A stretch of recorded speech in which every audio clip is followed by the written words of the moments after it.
On Tech News today, we've got executive musical chairs happening over at Barnes & Noble. Nintendo partners not happy with the Wii U. And do we need top-level domains for cities? All that and more next. Netcasts you love. From people you trust. This is Twit. Bandwidth for Tech News Today is provided by CacheFly at CACHEFLY.com.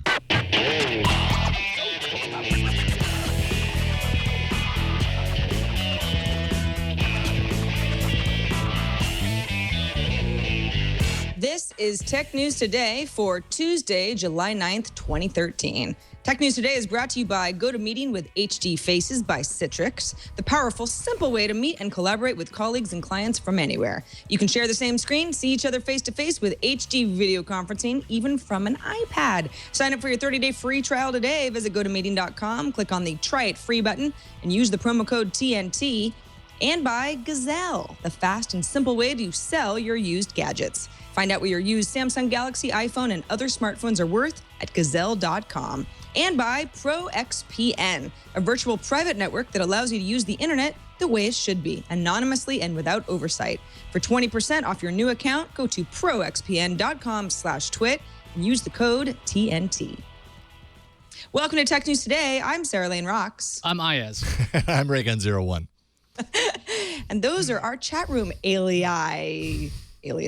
Tom Merritt is off this week. He's hanging out somewhere very tropical, but we are rolling ahead with all of the most important stories in the tech world, starting each time, as we do, with the top 10 stories of the day in the News Fuse.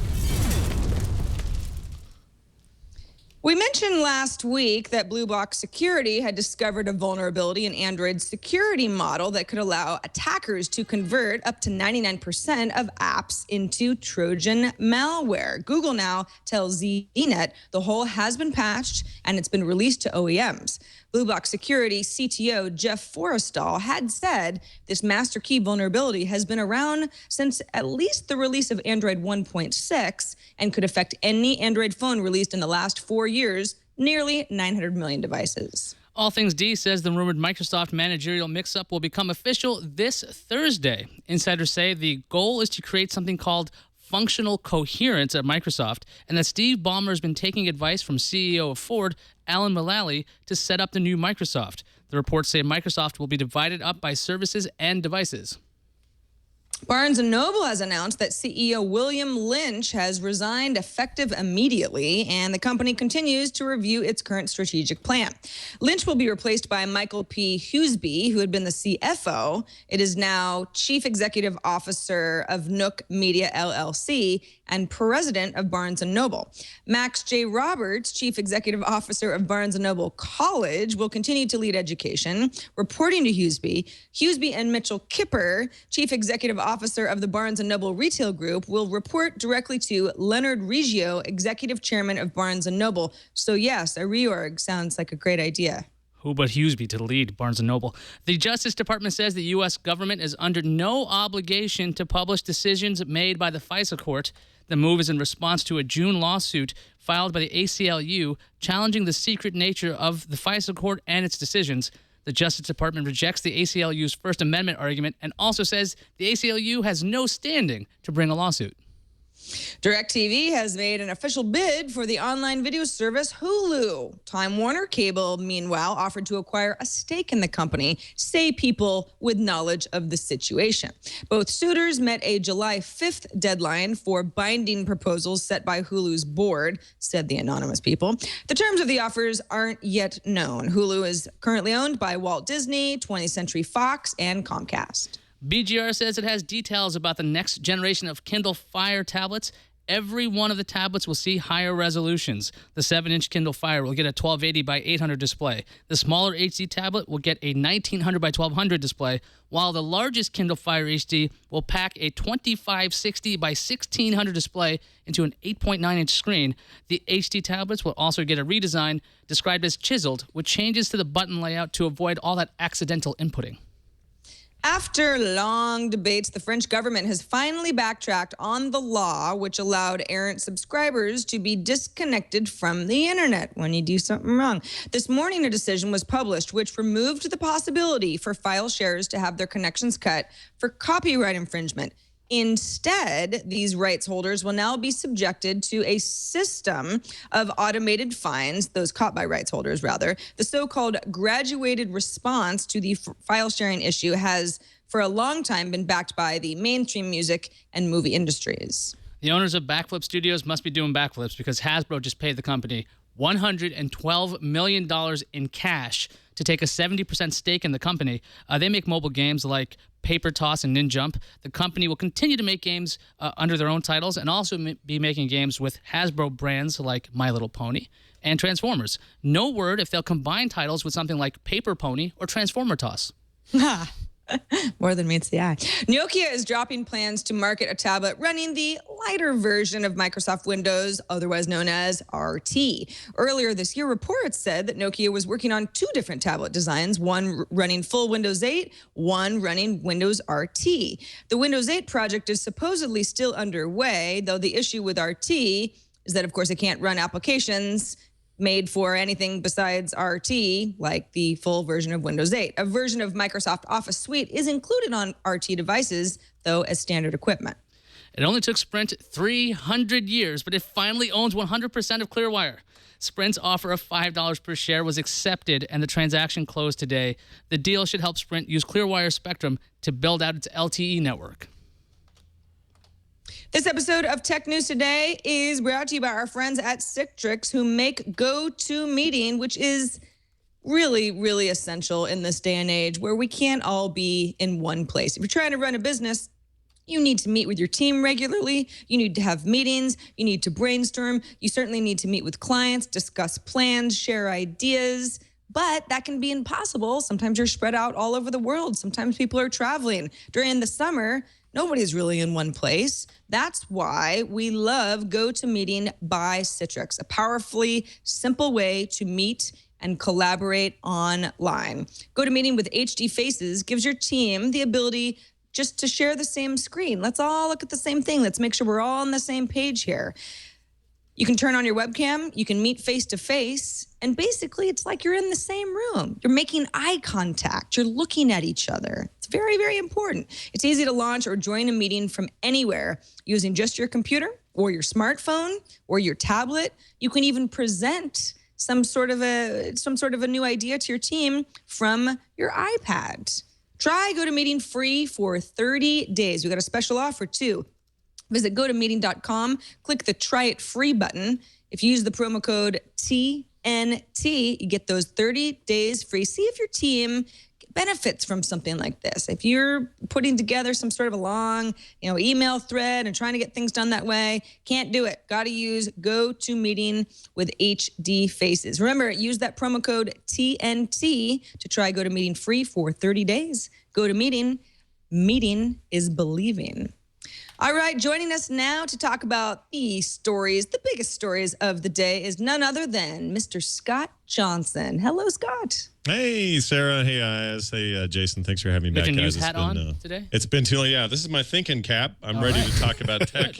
It's actually mostly to hide terrible hat hair day. So you'll be glad I wore this eventually. Looking good, though. And I heard you had a successful Nerdtacular over the weekend. We did. We had a fantastic time. In fact, Tom was there. Made a stop with his lovely wife, Eileen, before they went on to the rest of their vacation. It was a fantastic time. Lots of Twit people there. Lots of NSFW fans were there because we had Justin and of course, everybody involved with lots of Twit stuff. It was fantastic. We had a really good time. Brian Brushwood was fantastic. He did his act. I can't say enough about it. And for those who watch Twit and joined us over the weekend, huge thanks to you most of all, because without them, it wouldn't have been much of an event. So big success all around. Woohoo! Well, awesome. Congratulations, and thanks for joining us after, I'm sure you're a little bit beat after having all those people up in Utah. But let's start off with I can't believe it. Are we going to talk about yet another music subscription service? That's right, you music render.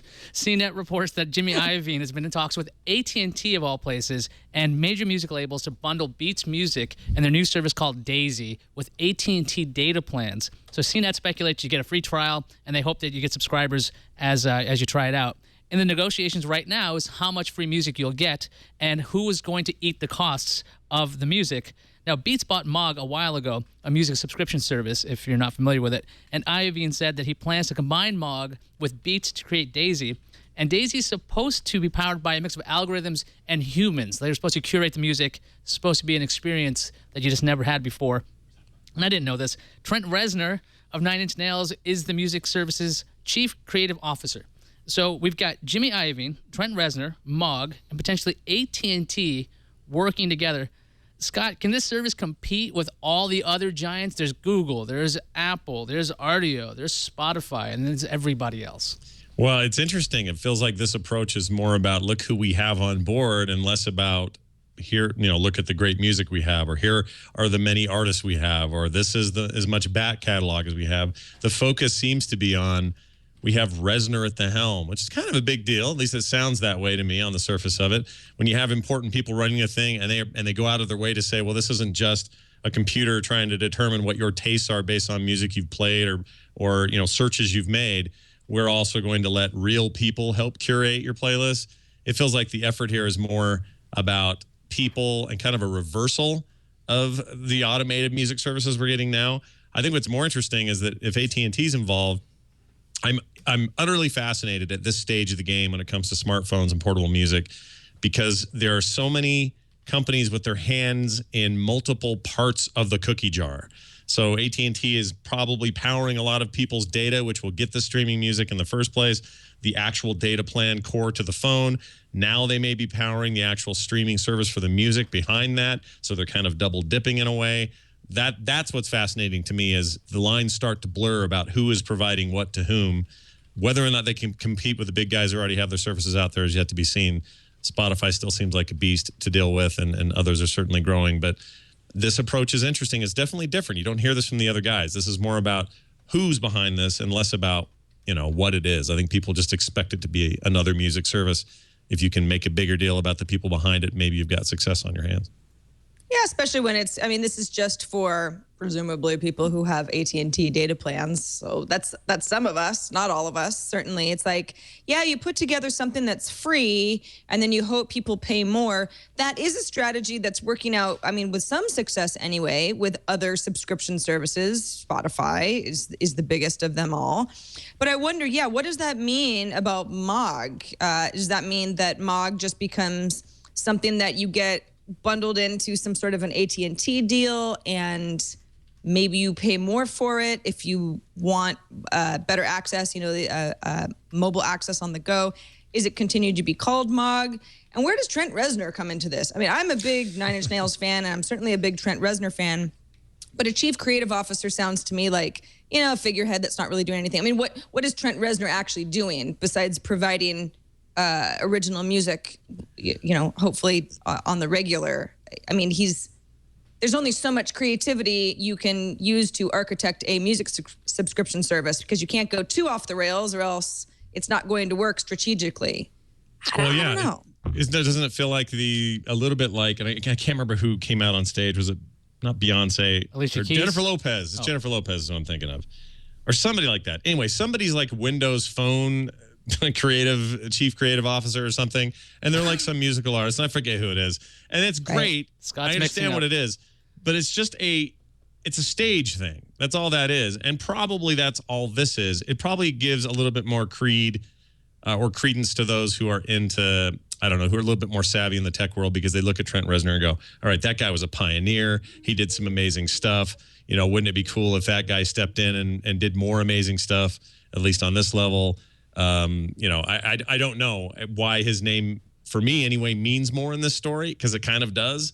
He's also pretty technically savvy. He's doing a lot with movies. He's done a lot with the kind of music he makes has been pretty groundbreaking. So maybe there's something to that. But in the end, I think Sarah's right. I think it's just kind of be him going, all right, I'm behind this, and then we're not going to hear anything else and you'll be able to search for Trent Reznor music just like you would normally. I think you're mixing up when Jessica Alba showed up at the Windows Phone event when That's what Alicia it is. Keys became creative something or other for BlackBerry, when she kept tweeting with her iPhone, making the company look really stupid. What I'm kind of curious about, though, on the technical front is, will this music service, streaming, is going to count against your data cap?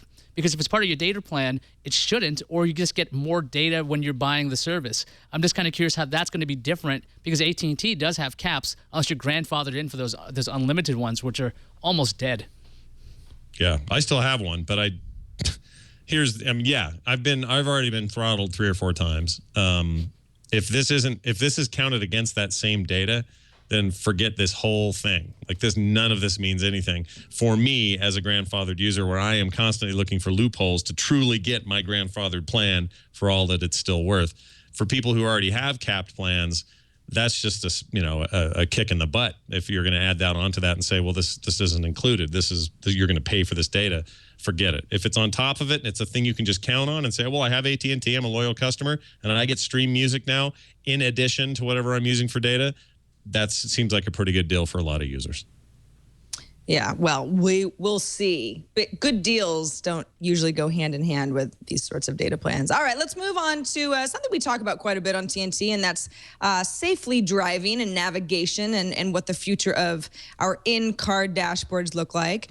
Got a new heads-up display from Garmin. In fact, it's called the Garmin HUD, for $130, which is a lot cheaper than some of what the luxury cars have built into their offerings, because what it does is it pairs your smartphone running Garmin Street Pilot or Navigon GPS software via Bluetooth and kind of sticks it on your dash. So the device itself is on your dashboard, and you've got almost like a teleprompter, the information bouncing off a transflective patch on your windshield. Now, this Garmin HUD is only for navigation. When you look at it, it's pretty bare bones. It's kind of like a turn right type of a thing. That's a picture of a similar offering from BMW, I believe, which is a lot more. You've got some more color. You've got the speed that the car is traveling at. You've got some information about where you are. The Garmin, it understandably has less information. Then again, it's a lot cheaper. If you buy a BMW that has this tech package, I think they call it. I actually test drove one of these sometime back when I was looking for a new car, and it was pretty awesome. But it's going to run you, at least another $1,000 on that car package. So $130 for something that's somewhat similar seems pretty good. Then again, there are built-in heads-up displays that offer all sorts of stuff that Garmin does not offer. Audio information, adaptive cruise control settings, forward collision warnings, that sort of thing. I guess my question to you guys is, navigation seems pretty obvious. You want to look as closely to where you'd be looking straight ahead as possible when you're trying to get to where you're going, especially if you're in an unfamiliar place. But what else should third-party heads-up displays offer if they're still going to be safe? It seems like more and more, if we can save money on these devices, then they're going to be selling more and more of them. Well, to me, this is the right head start. I like the idea that it's modular. So to me, that would be an important thing. More features would be nice. Them matching feature to feature to systems that are built into cars would be nice. I'm sure some of that's coming, especially if this is initially, successful out of the gate. But for me, the idea of having, I don't like cars built-in systems typically, because they're usually not very updatable or upgradable. They're to me, it's like they're like DVRs or receivers from satellite or cable companies. You're kind of stuck with them. They're kind of terrible. The interfaces are lousy, and even the ones that are okay, they don't update very often. So I don't feel like you have a lot of control. It's not like apps where you can get updates or new versions of apps or something like that. I think the ultimate thing here would be, give me a modular device that I can use in any car and even move from car to car, pair that with whatever my smart device is, whatever phone I'm using, and then be able to have that thing be upgradable, have it be, new firmware come out occasionally for it. New versions would support more features. But again, it's not going to depend on what car I have. In other words, the car isn't the key device here. It's this thing that I can stick in there and have this stuff, thrown up on my windshield. That's very exciting to me on lots of levels. And the built-in stuff, again, don't get me wrong, is cool. It's kind of cool, but I really prefer a world where I can plug stuff in and sort of use it as a separate thing, because a car is this long-term, sometimes 10, 15-year investment that you make, and a device is not. It's a thing you want to change out, upgrade, and change. And if they can match those two things, which seems like they're sort of aiming to do, then that's a pretty cool idea to me. I'm intrigued by the device because a heads-up display seems like, or a head-up display, however you want to. I know it's both known as both. It seems like a really cool idea, but right now it's really limited to just these two apps, right? Either you have Navigon or you have Garmin. I'm sure you'll be able to see certain other data there. I think Garmin actually might be onto something huge if they wanted to pivot slightly and go, hey, wait a minute. These projectors could work with lots of different things. We can open up applications. We can do something major with this. Or other companies are just going to eat their lunch when it comes to this, because this is, like Scott's saying, it's something you want to be able to move from car to car. Although you do have to have that film on the windshield. It's really an interesting shift, because as long as the phone is updated, your projector's just showing you dumb data. It doesn't really care. I'm just really intrigued by this. And $130, that's almost like impulse. If it was $99, I probably would just get it immediately. Yeah, and the way I would do this, I would here in a perfect world is what I like to see. Like we saw happen with stereos in cars, where they all started coming standard with a 1/8-inch stereo plug input. That became a standard thing. Why? Because people were plugging their iPods directly into that thing. And well, Bluetooth and stuff have changed that and made that different, but it's still kind of a standard feature. You see that plug in just about every new car sold. It would be really cool if every new car sold had some sort of projected LCD, LED, I don't know, OLED projection system built into all windshields. Oh, that's scary if you go make a chip and have to replace it. But anyway, we'll forget about all those details for a second. But that was always built into your car. So all you had to do was bring these devices in, and they were in charge of how cool the thing being projected on your virtual screen, quote unquote, virtual screen in front of you would be. It seems like that's perhaps the future, because the future for me is not, I'm only going to buy this Honda because the Honda has the best heads-up display. I would really like to say I want to buy this Honda, and it just so happens I've also got this Garmin or whatever branded thing, and that's the thing I'm going to use to project my, my turn-by-turn or my directions or my whatever. All of this seems like it might be a moot point if Google Glass ends up taking off like it wants to. And honestly, that may be this thing's greatest, greatest competition, if Google Glass could ever get in the $130 range, I suppose. Yeah, I guess the question is sort of like, well, Garmin heads-up display, $130. We all think that seems pretty great for what it does. And then what happens? Do you start seeing the first sentence of an email that comes in as well? And then, then it gets into what's too much to be able to use safely when driving. Okay, Ayaz, we talk a lot about whether or not Nintendo has any chance left, and let's look forward to the rest of the year for the company. Yeah, so we've got some news out of Game Industry Biz. Chairman and CEO of Ubisoft. Sarah, you like France. How do you pronounce his name? Yves Guillemot. Yeah, so that guy, he's the chairman and CEO of Ubisoft, and he told GamesIndustry.biz that their Wii U game, Zombie U, this is a game that really takes advantage of that gamepad controller. It's not profitable. It wasn't even close to profitable, and there are no plans for a sequel. It was because of this poor performance that Ubisoft decided to make Rayman Legends a multi-platform game. The story also had a bit about Activision, a launch partner of the Wii U, but the CEO, Eric Hirschberg, much easier name, says he has no announcements for now. Peter Moore of EA says it has no games in development for the Wii U. EA doesn't like the lack of multiplayer on the Wii U. And this is a quote from Moore. He says, "The lack of online engagement that we see on the Wii U is troubling. It's so integral to what we do. They're so small, it's hardly worth running the servers." Ugh. So Nintendo themselves has said they're going to make a focus of their business making software for the Wii U. Scott, should we be looking at the Nintendo Death Watch at this point, or what? I don't think anyone should ever count Nintendo out ever entirely, and they're really strong right now in the 3DS. The 3DS is selling like crazy. They've had some really big recent successes in terms of titles. Great stuff lined up for this fall.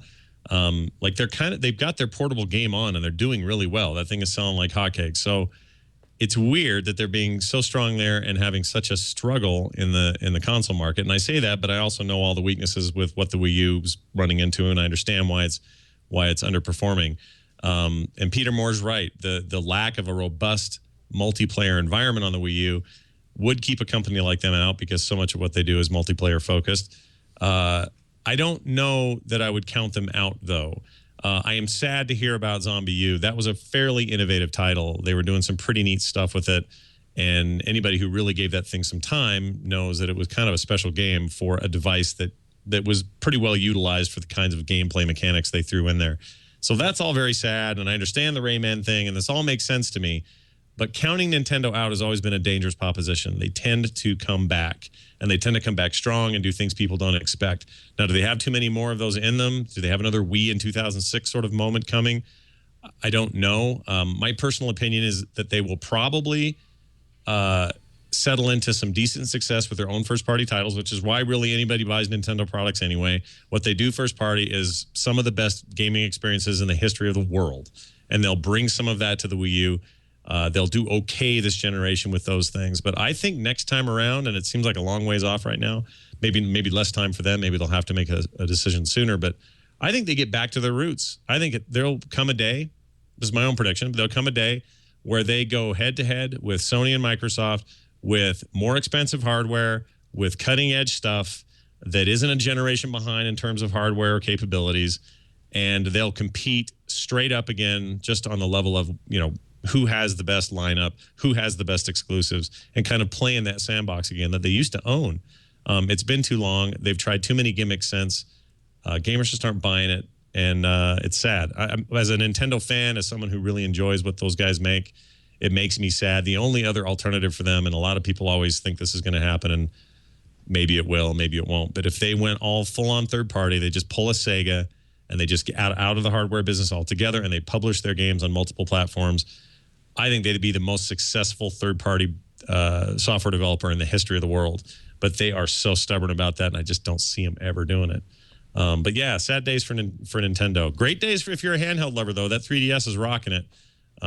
Let's hope they can turn things around with the Wii U with a really, a crop of really good first-party titles, because that's honestly all it'll take to at least make it profitable and get through this generation.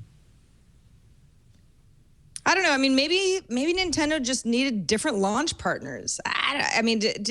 Were they pulling big names because it sounded really great, but it ended up being partners that didn't necessarily believe in the Wii U platform enough to make these titles successful? I know, Scott, you said Zombie U was pretty innovative, but wasn't profitable, so that's not really going to work. Maybe. Well, I was just going to say it's bad. It's bad for Ubisoft in this case because they stuck their neck out.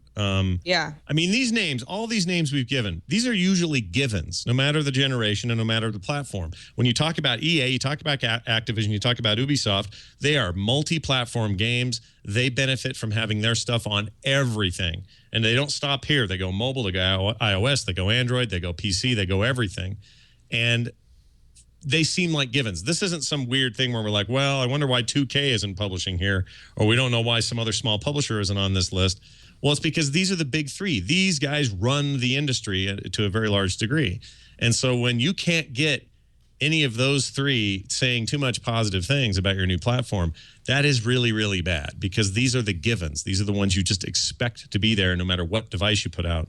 And if your name is Nintendo, it's a fair bet for these companies to get up on stage at launch and say, yeah, we're here to support these guys. But when things don't pan out this quickly, Ubisoft's not stupid. They're not going to invest millions in a sequel to a game that didn't sell. They would rather throw their money elsewhere. And honestly, if Zombie U showed up as a different kind of title or a different kind of sequel on other platforms, it would sell a lot better for them. So I don't blame any of them, but that's what makes this news so hard. These aren't small developers pulling out. These are cream of the crop, the big guys. This is where all the money in the industry is, or a lot of it anyway. And that's why this is so bad. Yeah. Well, regardless of what hardware you may be buying in the future, you may want to get rid of some of the hardware that you're definitely not using now. That brings us right into thanking Gazelle for sponsoring this episode of Tech News Today. If you want that new whatever, that new console, or maybe that new smartphone, you want the Galaxy S4 or the HTC One or the iPhone 5 or whatever it is you might want, wouldn't it be nice if you had a little bit more cash on hand before you upgrade to get some cash for your gadgets that you're not actually using. Find out how much you can get at Gazelle.com today, because Gazelle makes selling your used gadgets easy as pie. Just go to Gazelle. That's GAZELLE.com. And then you enter your item. Tell Gazelle what you got and what kind of condition your gadget or gadgets are in. And be honest, because they'll even buy back broken stuff from you. Then you get a risk-free offer for your gadgets, and Gazelle will lock in that quote for a whole 30 days. So you get that quote, and then you've got a little bit of time to send off your stuff. When it's time for Gazelle to pay you, they'll pay you by check or by PayPal if that's more convenient for you. Or if you want to go with an Amazon gift card, you get an extra 5% of money. And Gazelle is buying back a lot of stuff now. Big selection of tablets. If you've got a tablet that you're just like, this isn't quite right for me, you can get money back for Samsung or Google Nexus, Kindle Fire, Microsoft Surface, Asus tablets as well. Go to Gazelle.com now to get an offer for any of those, or smartphones, or iPads, or other Apple products. Gazelle is not going to judge you. They just want your used gadgets, and they want to pay you cash. Don't throw them into a landfill. Get some money. Get that payment fast. Risk-free offer, good for 30 days, giving you time to transfer data, set up a new device. And by the way, Gazelle will also wipe your data for free. So you can just give it all to them and not worry about it. Very hassle-free. So what's your iPhone, Samsung, or other Android smartphone worth? What about that gaming console? Take a minute to go to Gazelle.com to find out. Sell your used gadgets today at Gazelle.com. All right. I wanted to talk a little bit about this whole, it's a new craze. Depending on what city you live in, you might be able to get your own little domain.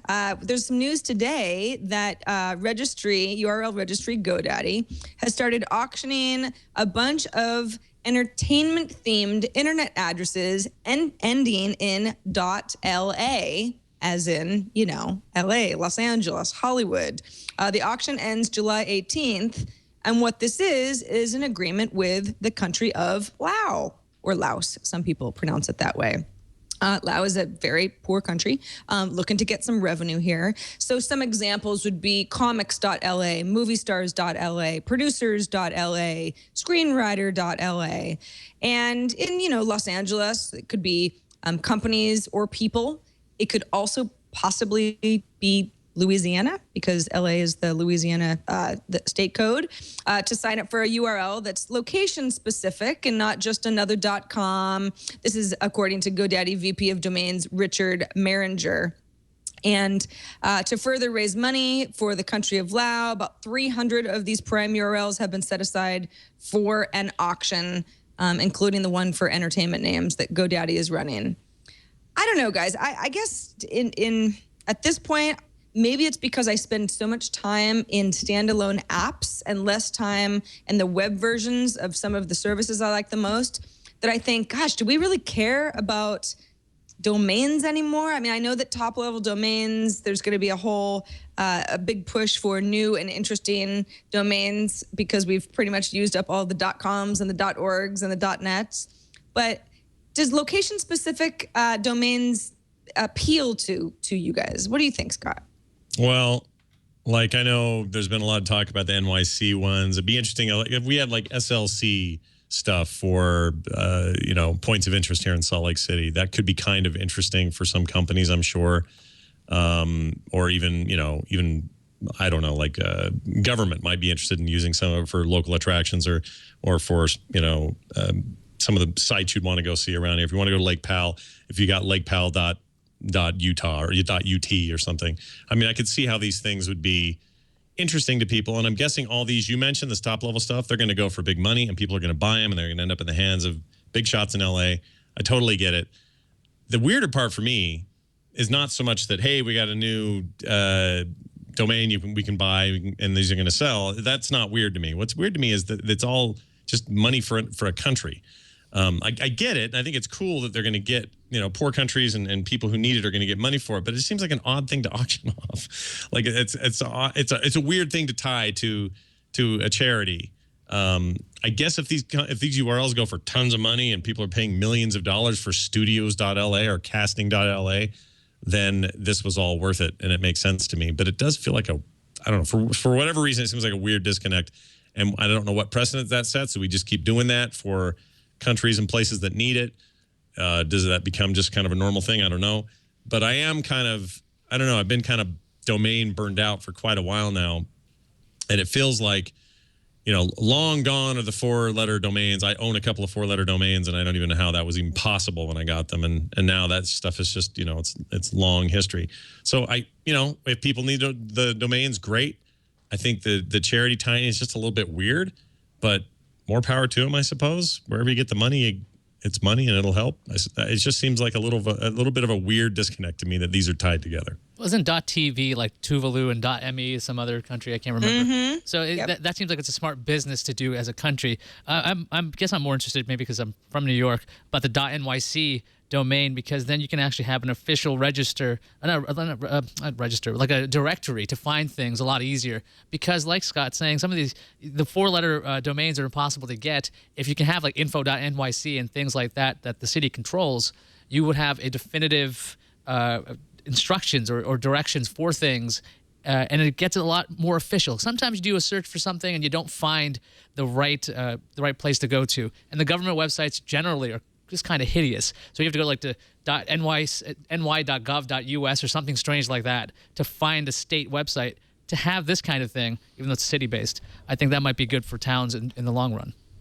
Yeah, I mean, again, there's benefits to having more ways of getting people information, but as we've learned through the years, if it wasn't .com, it was always a step down, and I think that hasn't changed. If you're trying to start up a new startup, or you get a new company, or you want to extend your brand, and you're doing something with a non.com name, it is risky. I think in media creation, we can get away with TV a lot, and a lot of people use that, and it works pretty well, and is kind of accepted. But .nets, .orgs, and all the other .whatevers that came after .coms always did, and I think still do, kind of have this second ugly stepchild sort of status that people just don't remember it. It doesn't stay in your head. You put it in wrong. You have to go search for it. People will Google for it anyway, and they'll be surprised that it wasn't a .com.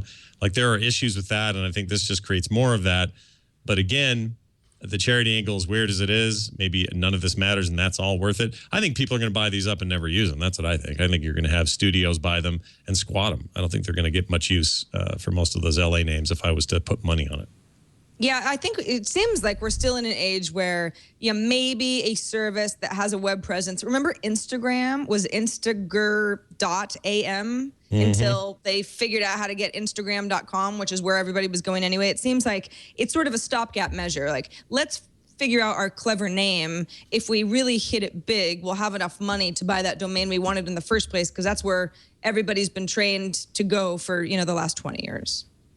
Yeah, and it's a lot easier if you can get cool.com and not have to use coolwebsite.com. You're better off. But because so many of those things are gone, the concession is, all right, we'll put a .la on there and we'll just call it good and do the best marketing we can. But I don't care how good you are or how awesome you are. I feel like that's still not enough to get over that .com thing, despite how much the web has grown, how much mobile has grown, and how differently we access the web, search it, find things, whether that be through voice or other methods, whatever it is.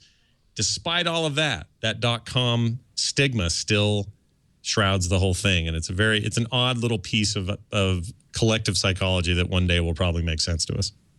Another thing that seems to be holding on, no matter how many of us wish it would die, is Flash. All Things D is reporting that since February, Amazon's actually been testing better ways for those of us who are Kindle Fire owners to watch Flash video content on mobile devices. An option called the experimental streaming viewer is something that some Kindle Fire owners have been seeing while trying to watch a video on a variety of sites like NBC.com, CBS.com, Fox.com. So again, places where there's quite a bit of Flash video and people go back a variety of times per day, or at least regularly. Of course, the Kindle Fire browser, which is known as Silk, divides work between the device and then Amazon servers in the cloud. Not the only browser to do so, but that's pretty much the way that it works. And at this point, Amazon's kind of like, well, we see that a lot of people want to use Flash. Adobe, of course, supported Flash natively on Android devices, does not anymore. And Amazon says we can see that there's a need because we started this sort of experiment in February. They said in the first month, we only had a few partners and streamed 1.4 million minutes worth of Flash video. That's just with a handful of sites enabled. You enable more sites, you're going to make more people happy. I guess to you guys, do we still need Amazon to keep Flash alive? I'm to the point now where Flash is not part of my life. But again, I've been trained to learn that if I'm on my tablet, which I am quite regularly, it's going to be a huge hassle. So I learned to avoid it as much as possible. Well, it definitely is. I mean, there's definitely less Flash happening. There's less of it. Or if there is Flash, you can also get equivalent streams in HTML5 and other ways. And so because that's becoming HTML5 video, though not perfect and definitely has some things that it needs to work on. Certainly Flash has many advantages. Part of why it's so bloated, but advantages nonetheless over HTML5. That's going to take time. That'll flesh itself out over time. But I haven't found myself missing Flash much. In fact, when I use it, I'm kind of irritated because it tends to bog things down, and it doesn't matter even kind of what computer I'm using. It just gives me trouble in some sort of general ways. Adobe, the bigger story here to me is not so much Amazon supporting Flash, because what Amazon's saying is, okay, we'll support legacy things. Even the company who owns Flash is there to market and push Flash is backing off of its own product, or at the very least, they are twisting it, turning it, and revamping things to be different. They're creating authoring tools and things that use part of Flash's technology, but isn't necessarily Flash. They're making it easy to make iOS and Android games using tools that are based in Flash or have some technological legacy in Flash. So that's where their interests lie. They're not interested anymore in saying we need to be the de facto standard in video. And if they're saying that, well, then why does Amazon, to me, Amazon should say, well, the writing's on the wall. Whatever we do now to support this additional Flash content is just interim stuff. This is, this isn't some long-term strategy for them. Then again, if this is just purely Amazon saying, look, users who support us, buy our devices and buy content on Amazon, we want you to be as happy as possible. And we see that you're using these sites that have only Flash video. So we're going to give you a way to do that. If that's all this is from that pure standpoint, I think it's a really nice move for them, and it's a nice pro-consumer kind of move. Yeah, it'd be huge for Amazon to be able to say, hey, you know what? We actually have the full web on our tablets. Because unless you have a Hinge or something, you have one like a Windows 8 device, you can't watch Flash on a tablet because of stupid rules, or like Hulu's blocked because you have to do these silly workarounds.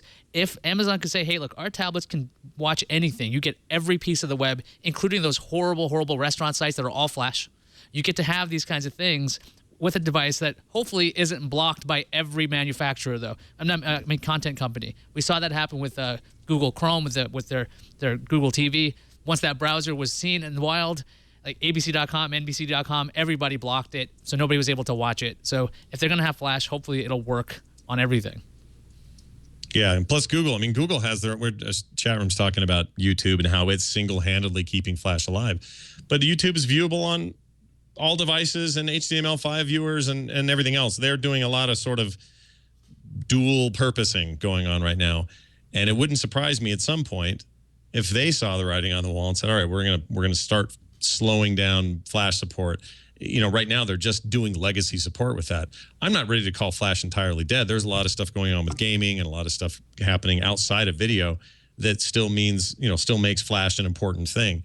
It's just the company that owns the technology, licenses the very technology we're talking about, is turning their own back on it. I have a friend at Adobe. I asked him, I said, well, what's the deal with Flash, basically? And he looked at me and rolled his eyes and kind of changed the subject.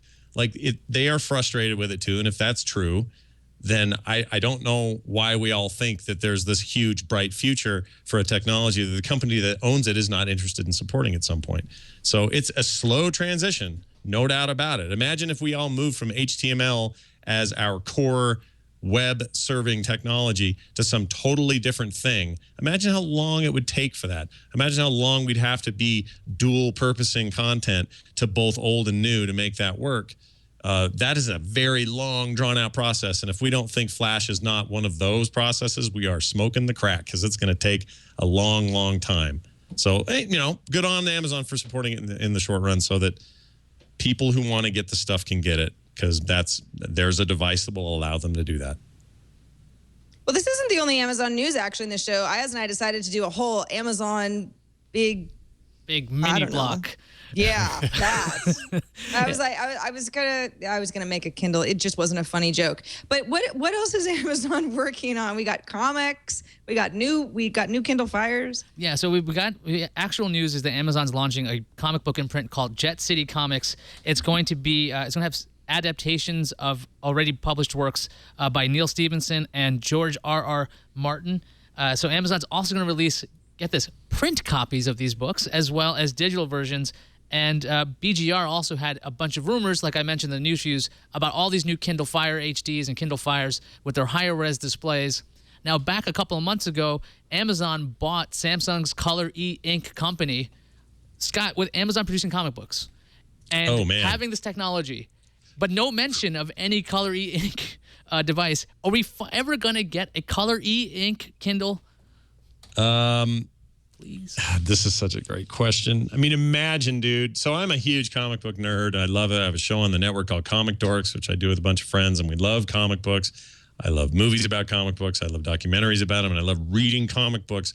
And right now, the big boy in the room is Comixology, and you can get them on multiple devices, and that's kind of how you get your digital fix. The problem is I cannot take that thing out in the sun and read it and have a good experience. I would kill for Color E-Ink. I hope that technology just gets cheaper or possible. I don't even know what's possible right now with Color E-Ink. I don't know where we're at with it. But Amazon launching any kind of publishing of comic book content, no matter how they're doing it or what they're doing it, if they don't pair that, because so much of of a comic, unless you're talking about The Walking Dead, which is all black and white, but so much of that experience is this high fidelity color experience, color and ink. It's the hallmark of comics and has been since the day we could print them. If we can't reproduce that in some kind of form that isn't some glossy computer screen, which essentially tablets are, give me that in an e-ink device, I'd flip out and buy 3 of them in a heartbeat. Because I love that content and would imagine just the beautiful reproduction, if they can pull this off, that you'd get for comic books like that. It would be awesome. I would love that.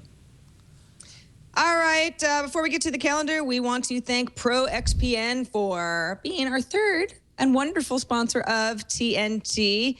If you're worried about your online freedom, your online privacy, some of the, it's kind of under threat these days. Governments, ISPs, they might want to control what you can and what you can't see, keeping a record of everything you do, free Wi-Fi at the coffee houses. You know that, well, that comes at a price because your passwords and your sensitive data might be intercepted by somebody, and it's easier than you think. That's why you might want to look at ProXPN. It's a global VPN that's a virtual private network, works with almost any internet connection, and creates a secure encrypted tunnel for all of your online data to pass through. Any online app can work with ProXPN. Your browser, email, file sharing, instant messaging program, stuff that you're doing on the regular. And ProXPN keeps everything you do hidden from those prying eyes of people who want to do bad things with your information, or at least just snoop. Disguises your physical location, gives you access to any website or online service, no matter where you're traveling to. Complete online privacy, uses a 512-bit encryption tunnel, works via OpenVPN or PPTP. You can choose. You can protect yourself against your ISP's 6 strikes rule if that applies to you. You can bypass internet filtering and blocked websites. And again, you can bypass those geographical restrictions for internet content and online video with worldwide servers in the US, in the UK, in Asia, all over the place. The software is for Windows or Mac, allows you to select the programs and the ports you want to anonymously route through ProXPN's servers. Also works with your iOS or Android device. So you've got a lot of options here.